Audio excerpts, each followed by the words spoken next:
일본은행이 시장의 예상을 웃도는 과감한 금융 완화 정책을 결정했습니다. 30대 그룹이 올해 149조 원을 투자할 계획입니다. 차명으로 재산을 관리하거나 변칙적으로 경영권을 승계한 기업인 등을 대상으로 국세청이 특별 세무조사에 착수했습니다. 자산운용사가 대형 보험회사를 상대로 부동산 펀드 투자를 유치할 때 손실 위험을 충분히 고지하지 않았다면 배상 책임을 져야 한다는 법원 판결이 나왔습니다. 시청자 여러분 안녕하십니까? 센 경제 현장의 강동석입니다. 오늘 코스피 지수는 북한 리스크와 또 현대기아차 리콜 사태로 급락했습니다. 자세한 소식 구경호 기자 연결해 보겠습니다. 안녕하십니까? 네, 안녕하십니까? 네, 1960선을 하회했는데 자세한 마감 시황 전해주시죠. 네, 4일 코스피 지수는 전날보다 23.77포인트 하락한 1959.45포인트의 장을 마감했습니다. 미국 뉴욕 증시가 전날 경제 지표 부진과 북한 리스크로 인해 하락하면서 국내 증시의 투자 심리에 악영향을 미쳤습니다. 미국 국방부가 북한의 전쟁 도발 위협에 대응하기 위해 미사일 방어 시스템을 괌 기지에 배치하기로 결정하는 등 한반도의 지정학적 리스크가 다시 부각되며 외국인 투자자들의 매도가 크게 증가했습니다. 기관이 4,966억 원어치를 순매수했지만 개인이 295억 원, 외국인이 4,721억 원어치를 순매도하며 지수를 끌어내렸습니다. 업종별로는 운수창구와 운송장비와 운수창구, 건설업, 증권 등이 내렸고 의약품과 음식료품, 전기가스업은 올랐습니다. 시가총액 상위 종목 중에서는 SK하이닉스와 한국전력 등이 상승했지만 삼성전자와 삼성생명, 신한지주 등은 1%가량 하락했습니다.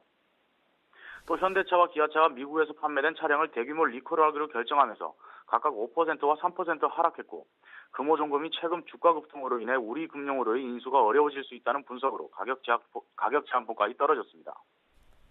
네, LG화학과 셀트리온이 연일 하락하면서 대장주의 체면을 구기고 있는데 현재 흐름은 어떻습니까? 화학업종 대표주인 LG화학은 52주 신저가로 추락했고 코스닥 시장 바이오 분야 대장주인 셀트리온도 액면병화 위후 각종 주가 부양책에도 약세를 면치 못하고 있습니다.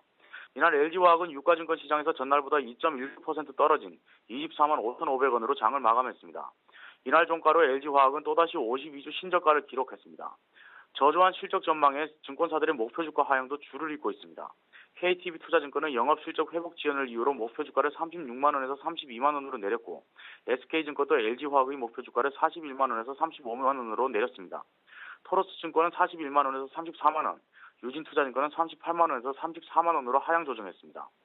셀트리온도 전날 392억 원 규모의 자사주를 취득하기로 결정했지만 이날 주가는 오히려 0.77% 빠진 5만 1,800원에 거래를 마쳤습니다. 전문가들은 이들 기업이 상반기 실적도 불투명해 지지부진한 주가 흐름이 이어질 것이라고 내다봤습니다. 네, 지난해 수탁 거부 조치된 계좌들이 대부분 테마주를 거래했다고 하는데 어떻습니까? 네, 이날 한국거래소에 따르면 지난해 수탁 거부 조치된 계좌들이 거래한 상위 종목 50개를 분석한 결과 43개 종목이 각종 테마와 연관된 것으로 나타났습니다. 수탁 거부 계좌들이 거래한 테마주는 정치 테마주 22개, 정책 테마주 15개, 신성장 테마 3곳, 엔터테인먼트 테마 3곳입니다. 43개의 테마주들 가운데 코스닥 시장 종목은 28개, 유가증권 시장 종목은 15개입니다. 수탁 거부 제도란 불건전 매매를 보인 고객의 주문을 증권사가 받지 못하게 하는 조치입니다. 수탁 거부 건수도 5년 연속 증가했습니다.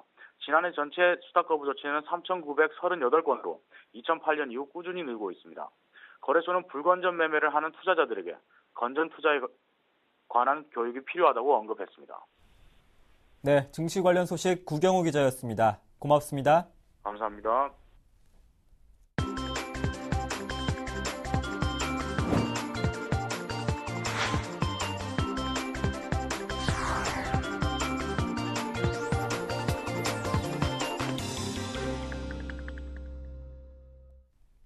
오늘의 주요 뉴스입니다. 일본은행 BOJ가 시장의 예상을 웃도는 과감한 금융 완화 정책을 결정했습니다.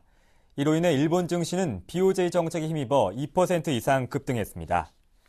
BOJ는 오늘 구로다 총재 취임 이후 처음 열린 금융정책 결정 회의에서 2년 내 물가 2% 상승 목표를 조기 실현하기 위해 화폐 공급량을 2배로 늘릴 예정이라고 밝혔습니다.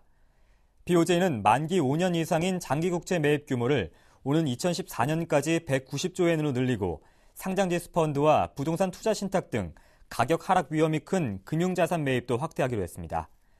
또 장기 국채 보유액이 화폐 발행 총액을 초과하지 않도록 하는 등 국채 매입에 제동을 걸어왔던 일본 은행권 규칙 적용은 일시 정지하기로 했습니다. 올해 30대 그룹이 지난해보다 7%가량 늘어난 149조 원을 투자할 계획입니다. 윤상직 산업통상자원부 장관은 오늘 30대 그룹 사장단과 서울 소공동 롯데호텔에서 간담회를 열고 이 같은 내용을 공개했습니다. 주요 투자 분야는 자동차와 반도체, 디스플레이, 통신, 석유화학, 철강 등입니다. 30대 그룹은 또 지난해보다 1.5% 증가한 12만 8천 명을 채용할 계획이며 고졸 채용은 4만 7천여 명으로 작년보다 9.4% 늘어날 전망입니다. 4대 그룹 중 삼성은 49조 원대의 투자 계획을 정부에 제출했으며 고용은 작년보다 비슷한 2만 6,100명을 수준으로 계획한 것으로 전해졌습니다. 현대차그룹은 지난해 14조 1천억 원을 투자했지만 올해는 이보다 약간 못 미치거나 비슷한 수준의 투자 계획을 세웠습니다. 재계 3위인 SK그룹은 지난해보다 10%가량 늘어난 16조 6천억 원을 투자할 계획이며 LG그룹은 사상 최대인 20조 원에 이를 것으로 보입니다. 차명으로 재산을 관리하거나 변칙적으로 경영권을 승계한 기업인과 역외 탈세 혐의자, 불법 사채업자 등 224명에 대해 국세청이 특별세무조사에 착수했습니다. 김덕중 청장 체제 출범을 계기로 새 정부의 지하경제 양성화 작업이 본격화됨을 알리는 신호탄으로 분석됩니다. 국세청은 올해 매출액 500억 원 이상 기업의 조사 비율을 늘리고 전문직 등 고소득 자영업자에 대한 세무조사를 대폭 확대할 방침입니다. 이만수 국세청 조사국장은 음성적으로 부를 축적 증여한 대재산가 51명과 국부유출 역외 탈세 혐의자 48명, 불법 폭리대부업자 117명 등 탈세 혐의가 있는 인터넷 카페 등 8건에 대한 일제 세무조사를 시작했다고 밝혔습니다. 이번 조사에는 지난 한 달간 금융조사와 역외탈세 등 지하경제 추적을 위한 첨단 조사 기법 교육을 마친 조사국 직원 927명이 대거 투입됐습니다. 자산운용사가 부동산 전문 인력을 갖춘 대형 보험회사를 상대로 부동산 펀드 투자를 유치할 때도 손실 위험을 충분히 고지하지 않았다면 배상 책임을 져야 한다는 법원 판결이 나왔습니다. 금융투자회사가 상품 권유 단계에서 누구에게나 투자자 보호 의무를 다해야 한다는 원칙을 다시 확인한 판결입니다. 서울고법 민사 12부는 동부생명보험이 유진자산운용을 상대로 낸 손해배상 청구 소송에서 원고 패소 판결한 원심을 깨고 원고 일부 승소 판결했습니다. 재판부는 피고가 운용계획서에서 원금 손실이 발생할 위험성이 거의 없다는 오해를 유발할 수 있는 표현을 사용했다며 합리적인 투자를 할 수 있도록 원고에게 올바른 정보를 제공해야 할 의무를 다하지 못했다고 밝혔습니다.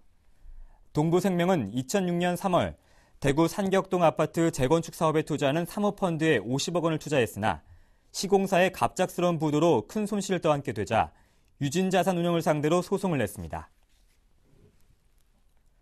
지난해 국내 대형 조선사들의 차입금이 큰 폭으로 늘었습니다. 금융투자업계에 따르면 지난해 말 현재 현대중업과 대우조선해양 등 국내 7개 대형 조선사의 총 차입금은 21조 원으로 전년 말 14조 6천억 원보다 43.8% 증가했습니다. 7대 조선사의 차입금 총액은 2008년 금융위기 이전 1조에서 2조 원대였으나 금융위기 다음 해인 2009년 말 12조 1천억 원, 2010년 14조 7천억 원으로 급증했습니다. 2011년 말 14조 6천억 원으로 조금 줄었으나 지난해 20조 원을 넘기면서 급속히 악화되고 있습니다. 업체들의 차입금이 증가한 이유는 작년 들어 수주 침체와 건조 이윤 축소 현상이 심해졌으며 대금 회수도 지연됐기 때문입니다. 홍석준 한국신용평가 수석연구원은 조선업황 부진이 지속된다면 7개 조선사들의 외부 차입금은 앞으로 매년 2에서 3조 원씩 증가할 것이라고 전망했습니다. 네, 오늘 현대기아차의 리콜 사태가 증시에 악영향을 끼쳤습니다. 자세한 소식 서울경제신문 이혜진 기자 연결해 보겠습니다. 안녕하십니까? 예, 안녕하십니까? 네, 이번 현대기아차의 리콜 사태는 어제 미국 리콜 사태에 이어서 오늘 국내에서 결정한 것인데요. 자세한 내용 전해주시겠습니까? 네, 우리 시간으로 어젯밤 미국에서 현대 기아차에 대해서 대규모 리콜 결정이 내려졌는데요. 회사 측은 국내에서도 약 16만 대를 리콜할 계획이라고 오늘 밝혔습니다. 리콜 대상은 2009년에서 2010년 제조된 아반떼, 2010년에서 2011년 제작된 구형 산타페, 2008년 제조된 베라크루즈 등 총 11만여 대입니다. 기아차의 경우에는 2010년에서 2011년 만들어진 카렌스, 소렌토, 소울 등 총 5만여 대가 리콜 대상입니다. 이번 리콜은 브레이크 페달 스위치 작동 불량 때문인데요. 미국에서 발생한 에어백 문제는 국내에서 발생하지 않았다고 회사 측은 밝혔습니다. 네, 어젯밤 미국에서의 리콜 사태에 이은 또 국내에서의 후속 조치를 내놓은 셈인데요. 다른 나라에서도 리콜 연속 사태가 이어질 것으로 예상되고 있습니까? 예, 미국 내 리콜 규모는 총 190만 대로 사상 최대 규모였습니다. 브레이크 등 스위치 결함으로 리콜되는 차량은 2007년에서 2011년 생산된 제네시스 쿠페와 산타페 등 현대차 모델 7종과 옵티마, 소렌토, 스포티지 등 기아차 6종입니다. 이들 차량은 브레이크 등이 켜지지 않거나 브레이크를 밟아도 크루즈 컨트롤이 해제되지 않는 결함이 발견됐습니다. 이와는 별도로 현대차 아반떼, 현지 모델명 엘란트라는 사이드 에어백 문제로 리콜 대상에 포함됐습니다. 문제는 여기서 그치지 않습니다. 이번에 대규모 리콜이 발생한 이유는 비용 절감을 위해 같은 부품을 여러 차종에 쓰고 있기 때문인데요. 이로 인해 미국이나 우리나라 이외에 다른 나라에 수출된 차량에서도 같은 문제로 리콜 가능성이 매우 큽니다. 증권가에서는 전 세계 리콜 규모가 약 300만 대에 이르고 수리에 드는 비용은 약 1,000억 원대가 될 것이라는 전망을 내놓고 있습니다. 네, 현대 기아차는 지난해 말 연비 과장 파문으로 한 차례 큰 홍역을 치렀습니다. 다행히 신속한 대응 때문에 위기를 넘겼는데요. 이번 사태 영향은 어떻게 예상되고 있습니까? 예, 지난해 말 연비 과장 사태가 일어난 지 불과 몇 달이 지나지 않아서 대규모 리콜 사태가 발생하면서 브랜드 인지도에 큰 타격이 불가피할 것으로 보입니다. 특히 미국에서 연비 사태 이후 겨우 브랜드 이미지를 회복해가는 상황에서 이런 일이 발생했습니다. 현대기아차는 미국 내에서 일본과 미국 차에 밀려서 판매가 줄어들고 있고 국내 안방 시장에서도 외제차의 거센 도전에 직면해 있는 상황입니다. 소비자들이 민감하게 여기는 브레이크와 관련된 결함이기 때문에 이미지에 큰 손상이 있을 것으로 예상됩니다. 네, 그렇다면 현대기아차의 대응 방안은 어떻습니까? 예, 현대기아차는 2009년 토요타의 대규모 리콜 사태에서 교훈을 얻어서 문제를 회피하기보다는 자발적으로 대응해 파장을 최소화한다는 입장입니다. 토요타는 2009년에서 2011년까지 가속 페달 결함으로 미국은 물론이고 전 세계에서 1,400만 대 이상의 차량을 리콜한 바 있는데요. 차량 결함과 리콜 자체가 토요타의 신뢰도 추락에 상당한 영향을 미치기도 했지만 안전상 문제를 인지하고 리콜을 결정할 때까지 시간을 끌어서 늑장 대응이라는 오명을 입어서 더 큰 타격을 입었습니다. 현대 기아차는 자발적인 조정과 보상에 나서면서 판매 급감 없이 비교적 순조롭게 이번 사태를 해결해 갈 방침이라고 하는데요. 이번 리콜 사태도 회사 측의 대응에 따라 그 여파는 달라질 것으로 보입니다. 네, 서울경제신문 이혜진 기자였습니다. 고맙습니다. 감사합니다. 야외 활동 인구가 늘면서 레저용 차량이 인기를 끌고 있습니다. 이에 자동차 업체들이 다양한 체급의 레저용 차량을 앞다퉈 내놓으면서 소비자들의 선택의 폭이 한층 넓어지고 있습니다. 완성차 업체에 따르면 올해 1분기 차량 판매량은 지난해 같은 기간에 비해 2.5%가 줄었지만 레저용 차량의 판매는 호조를 보이고 있습니다.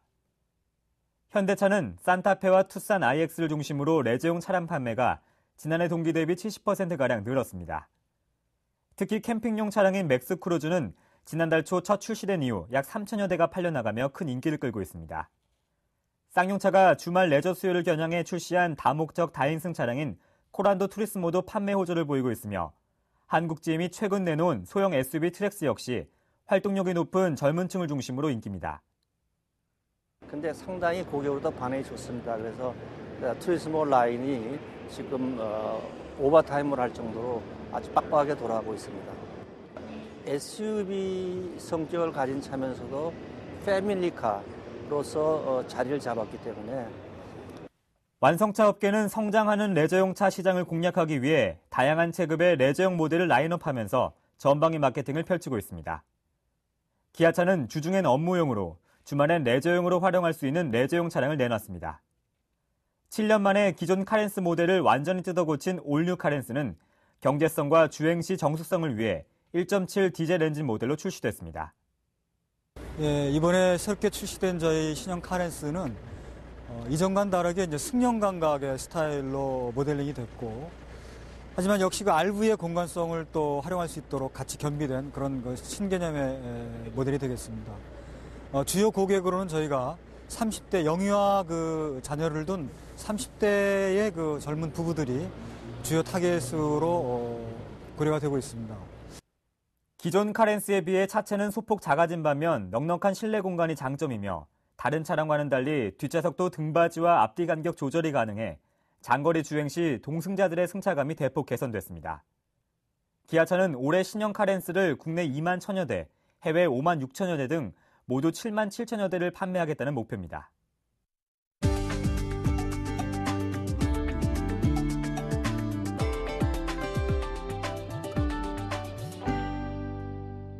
카드사와 이동통신사 간의 가맹점 수수료 협상이 극적으로 타결됐습니다. 업계에 따르면 카드업계 1위 신한카드와 이동통신사들이 지난해 12월부터 4개월에 걸쳐 협상한 끝에 SK텔레콤, LG유플러스가 인상된 카드 수수료율을 받아들이기로 했습니다. KT도 조만간 인상안을 받아들일 것으로 알려졌습니다. KB국민카드와 삼성카드 등 일부 카드사도 SK텔레콤 등으로부터 가맹점 수수료 인상안을 받아들이겠다는 통보를 받았습니다. 이에 따라 카드사를 통한 통신비 자동이체 접수 대행이 재개되는 등 정상화 국면을 맞을 것으로 전망됩니다. 해고 조합원 복직과 노조활동 보장 등을 두고 협상해온 민주노총과 이마트가 2달여 만에 합의에 도달했습니다. 민주노총에 따르면 양측은 오늘 오전 이마트 본사에서 노조의 요구사항에 대한 기본 협약서를 도출했습니다. 연맹은 지난 2월 1일 이마트 측과 첫 대화를 갖고 불법 사찰 관련 책임자 문책 및 대국민 사과, 해고 강등된 노조 간부 3명 원직 복직, 노조 인정 및 실질적 노조활동 보장, 요구사항의 이행 합의서 체결 등을 요구해왔습니다. LG전자가 풀 HD 전략 스마트폰인 옵티머스 G 프로를 NTT 도코모를 통해 이번 주 일본 시장에 출시합니다. 일본에서 나오는 옵티머스 G 프로의 화면 크기는 5인치로 국내 제품보다 0.5인치 작습니다. LG전자 관계자는 일본은 5인치가 넘는 제품의 수요가 많지 않다며 대신 전자지가 펠리카와 지상파 DMB 원세그 등 현지 특화 기능이 추가됐다고 말했습니다. 롯데가 세계 최대 가구 기업 이케아와 손잡고 광명 역세권 용지에 복합몰을 건립합니다. 롯데쇼핑은 지난 2월 스웨덴 가구업체 이케아와 광명 역세권 부지를 공동 개발한다는 내용의 양해각서를 체결했습니다. 이케아 소유의 광명시 일직동 소재 용지 7만 8천 제곱미터 가운데 이케아의 한국 1호 매장이 들어서고 남는 용지를 임대해 도시명 아울렛과 영화관 등으로 구성된 복합몰을 개발합니다. 4월 4일 센 경제 현장이었습니다. 고맙습니다.